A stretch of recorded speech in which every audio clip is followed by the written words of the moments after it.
Good people. Podcast. Yo. What is this guy, man? Podcast 7, good people. Pay him no mind. Oh, my goodness. He's lost it. Listen. Okay? He walked in with that beanie, and then I mean, obviously. The rest is history. It's over. All right, good people. Like I said, podcast number 7. Shout out to the sponsors, thedrumcoaches.com. Yes. Pay once, become a member forever. Or you can do a free app. Or you can do both, actually. I don't know why you would want to do one or the other. I've never really been a this or that. I've kind of been a this and that kind of guy for a while now. So, okay, yeah, you can get the free app, man. DrumTrax app available on all cellular devices: iPads, tablets, iPhones. I think it's mobile devices. Is how you're supposed to say it. Whatever. Cellular device. Someone asked me the other day if you can get it on the computer, and I'm like, it's a mobile app, bro. Yeah, don't get at him like that. No, I'm getting at you. You know what? Listen, it's too early for this. It is too early. I almost said a couple words that would get us banned from YouTube. Okay. So download DrumTrax app. Check out our band, Mino Yanci. Links are all around in the description everywhere. Yep. You know what it is.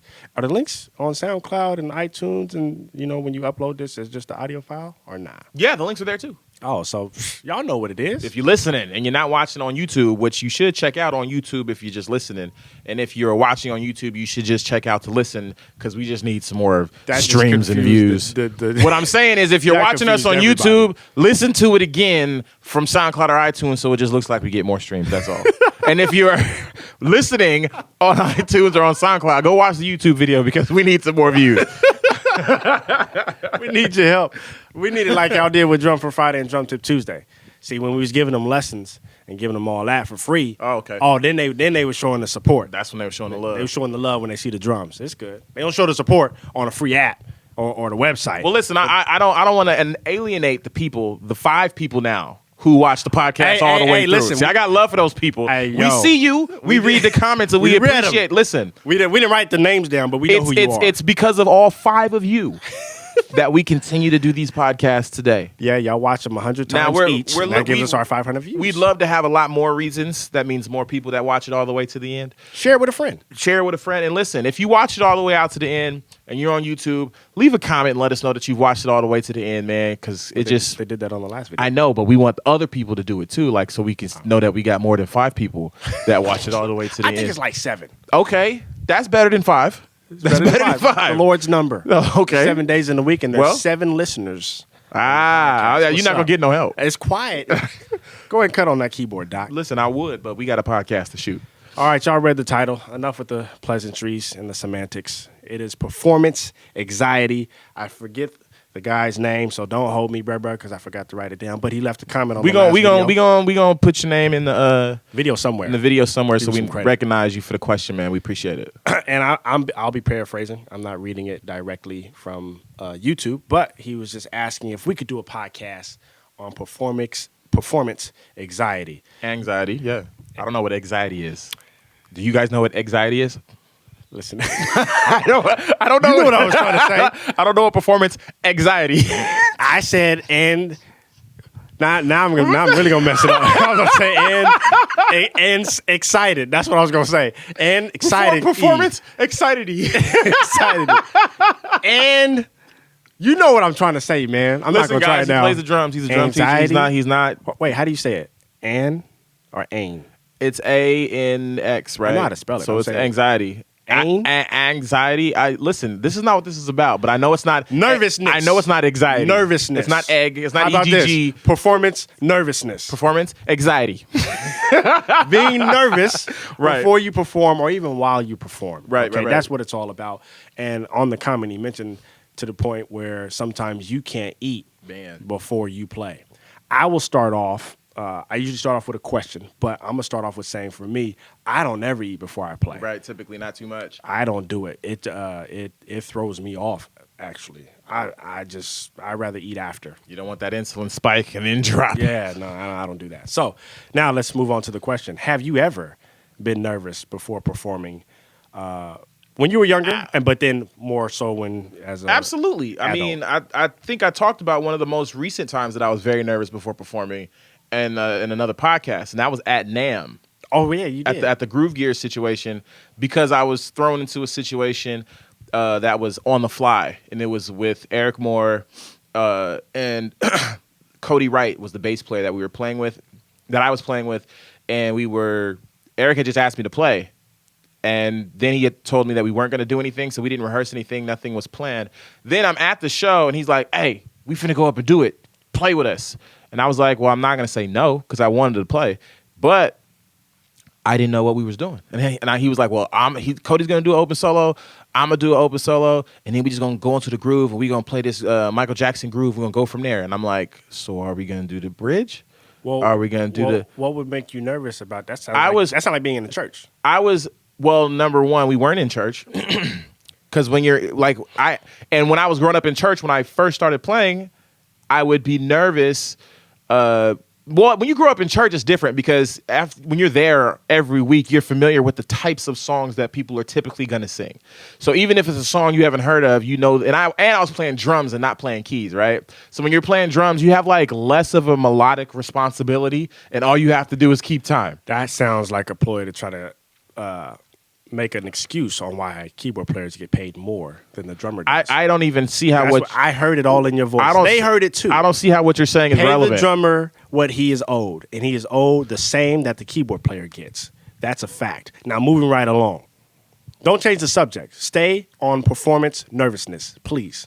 Continue, sir. If you are not watching this podcast and you're listening, I am face palming and rubbing my hand from the top of my head all the way down to the bottom of my face.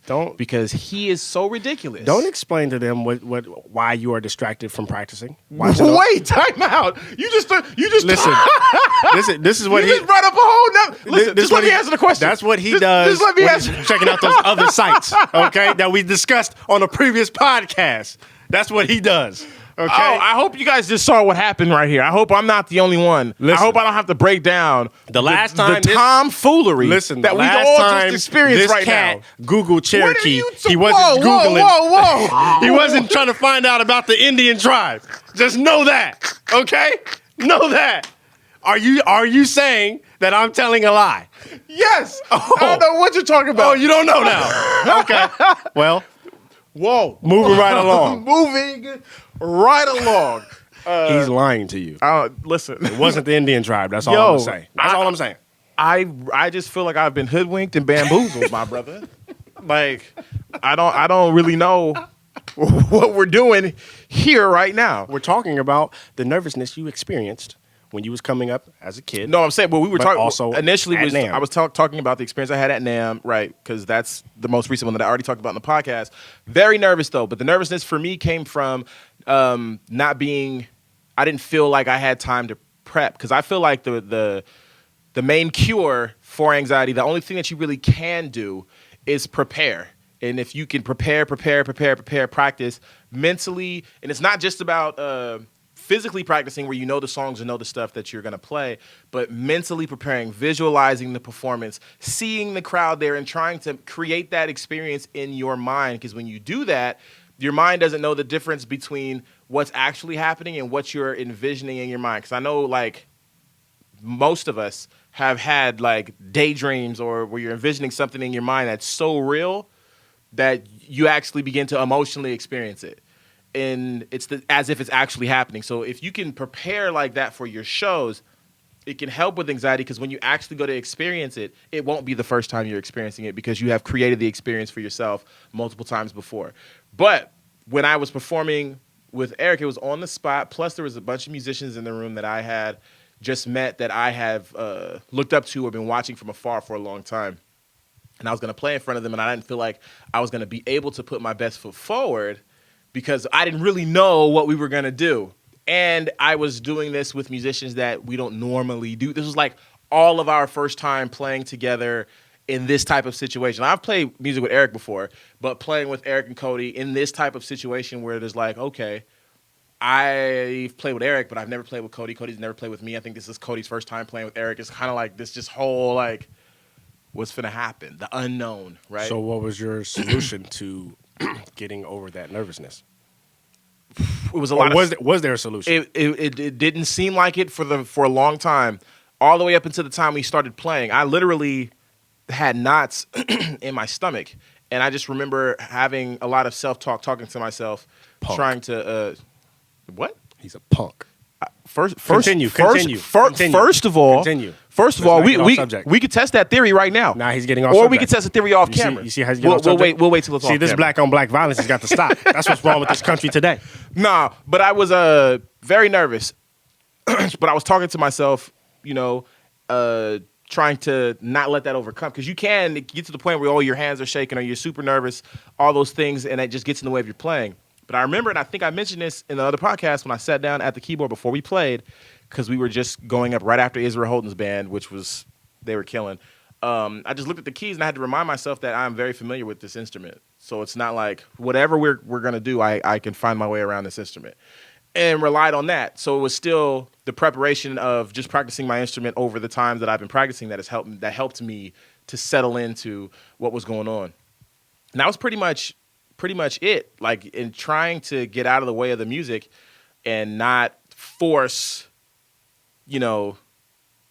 something to happen that's not there. So, like, to me, that's the way I deal with it. Or dealt with it at that time. What about when you was a kid? When I was a kid, for some reason, I was able to come to the understanding that I was, well, first of all, you're super nervous because you don't want to mess up, because if you mess up, you're not going to get another opportunity, right? Man, there's like 95 drummers. Correct. And when when it's your shot, if you mess up, they're not going to wait to the end of the song to tell you that you can't play anymore. They're going to raise you up in the middle of the song, and your turn is over in the middle of the song. Man. So, yeah, but once you have that experience a couple times, then you're not afraid of it. It's just something that happens to everyone. So if they laugh at you, they really can't, because it's happening to them too. That part. So they're like, "Oh, you got raised." I'm like, "Man, shut up! You got raised up last week." It's that kind of thing. Yeah. But was all the drummers around your age? Around my age, yeah. I was the youngest, so it was. Well, all the youth drummers, we were all around the same age. Like, there's my age and some a couple years younger. I was the only maybe one that was age. like 5 or 6 years younger than us. The closest one was, I want to say, 5 or 6 years older than me. So everyone. Well, the main drummer of the church was an adult. He was like in his mid. I don't know. He's probably he was like in his mid 30s, almost 40. It was easy for them to raise me up because I was the kid. Well, we were all kids, so it didn't matter. They would listen. The main drummer didn't have to raise you up. The person who was singing praise and worship could raise you up. Yeah. Someone in the audience who noticed that your beat was just off will point to somebody and raise you up. The cool part was the person that was leading praise and worship when I was coming up was my own auntie. So, that was one of those, like, what she did. Fam, you gonna raise me up? Yep. Yeah. I'm definitely gonna. And I'm gonna whoop up. your tail too As soon as we get to the house. I told you about being off beat. I told you to lock in, and you didn't lock in. You're just disobedient, defiant. Well, see, I've had. I want to say there's 2 ways that I have been able to get over that.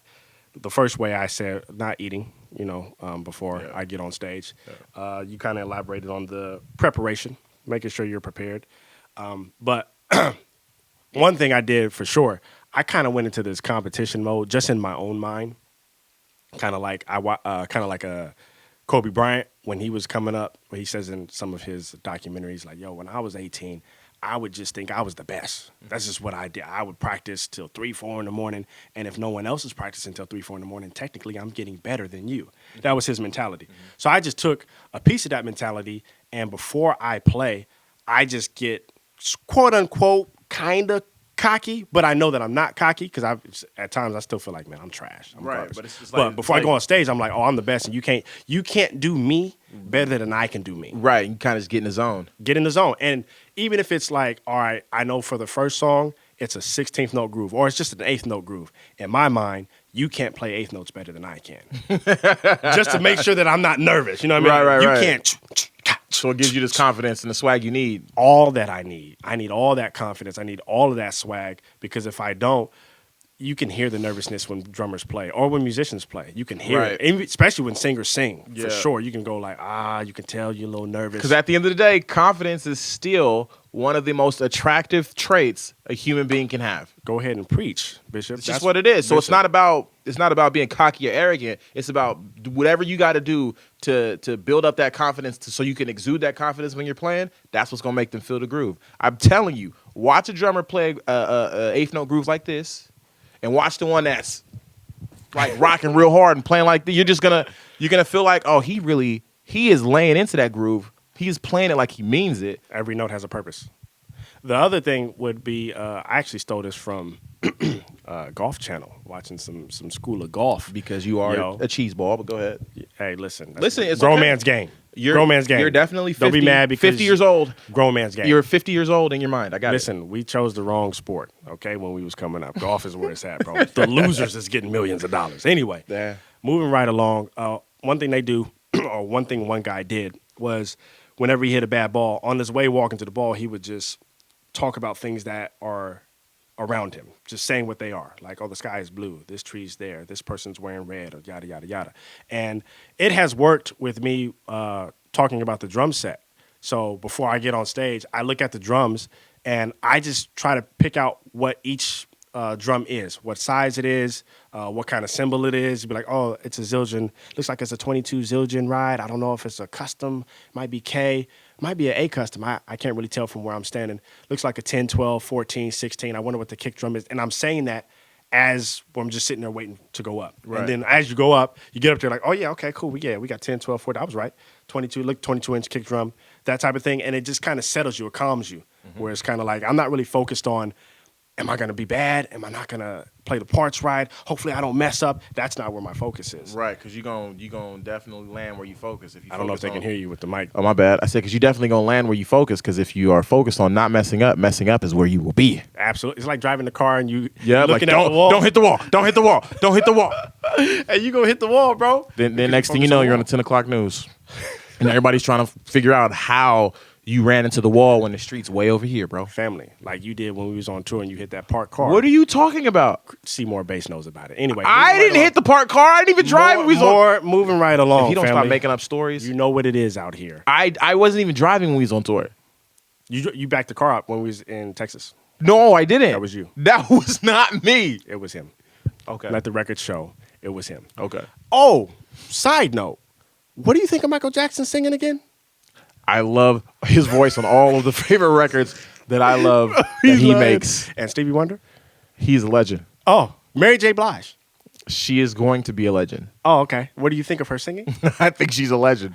Luther Vandross. Big Luther. I don't have... Not Luther. I don't have... Luther. I don't have context of a lot of his music, but the songs I'm that asking, we've done... what do you think of his singing? From the songs that we've done at Cover Band, I think they're funky, bro. Let the record show for second week in a row, Damani is a hater. How am I? All the legends. I just need you to... First of all... You don't answer the question. I answered every question you asked. What do you think of their singing? Oh. Do you think they're nervous before they play? I think that they probably get nervous before they perform. Is that why you think they can't sing? I didn't say that. I didn't think that. I didn't say that. I'm asking you. But I can't answer that question because you're... You can answer it. Because I can't... Do you think Mary J. Blige is nervous before she gets up there to sing? She probably is. Do you think that's why you think she can't sing?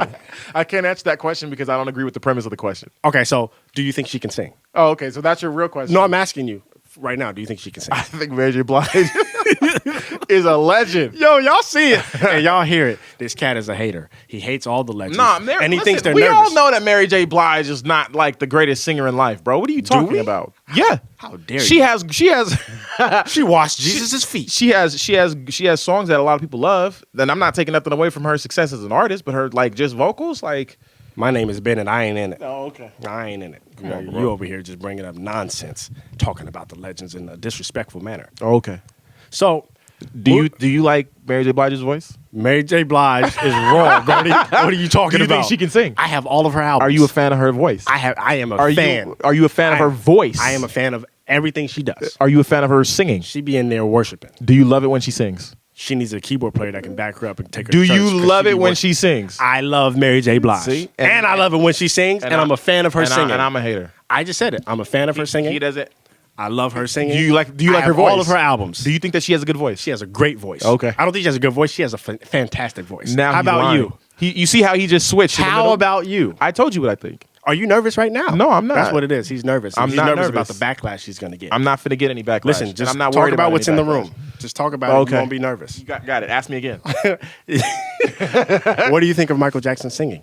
The computer over there is black. That mixer is gray. There is a keyboard stand to the left. Brody, you're a whimper. You're a whimper. You didn't answer the question. You told me to talk about what's in the room. Do you think Michael Jackson can sing? The door is white. All right, so we're gonna wrap this up here because he's on a whole nother At the end of the day, let's get back on topic. The topic is anxiety and playing with anxiety. He was telling me to get back on topic. Listen, like I wasn't just about to get back on topic. Listen, at the end of the day, the takeaways. They already cut the video off, man. No, there's people who are watching to the end. 7 are still watching. Okay, this is for the 7 because this is what we do this whole podcast for anyway. It's for the 7.